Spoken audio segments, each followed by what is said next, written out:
بسم اللہ الرحمن الرحیم۔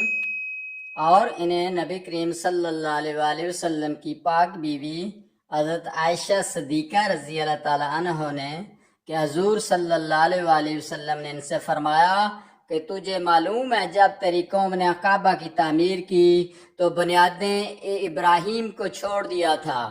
میں نے عرض کیا یا رسول اللہ، پھر آپ بنیاد ابراہیم پر اس کو کیوں نہیں بنا دیتے؟ آپ نے فرمایا اگر تمہاری قوم کا زمانہ کفر سے بالکل نزدیک نہ ہوتا تو میں بے شک ایسا کرتا۔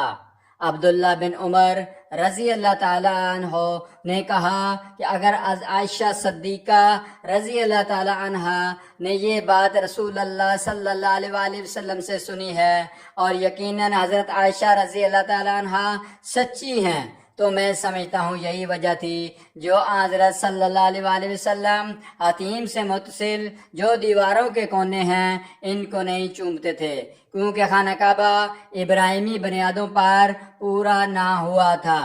صحیح بخاری حدیث نمبر 1583۔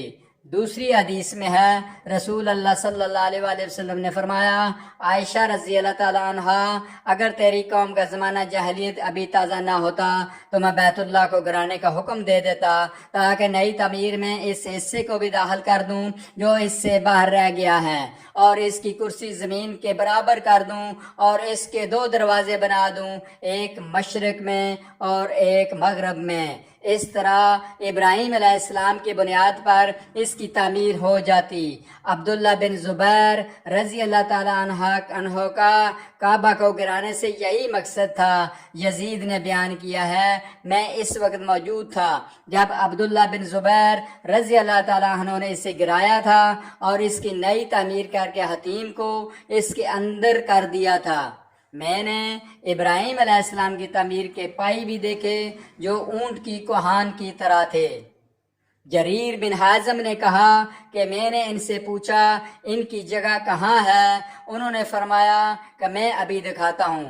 چنانچہ میں ان کے ساتھ حتیم میں گیا اور آپ نے ایک جگہ کی طرف اشارہ کر کے کہا کہ یہ وہ جگہ ہے۔ جریر نے کہا کہ میں نے اندازہ لگایا کہ وہ جگہ حتیم میں سے 6 ہاتھ ہوگی یا ایسی ہی کچھ۔ صحیح بخاری حدیث نمبر 1586۔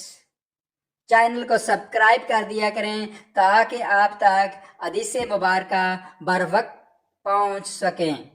اللہم صلی علی محمد وعلی آلہ واصحابہ وازواجہ وذریاتہ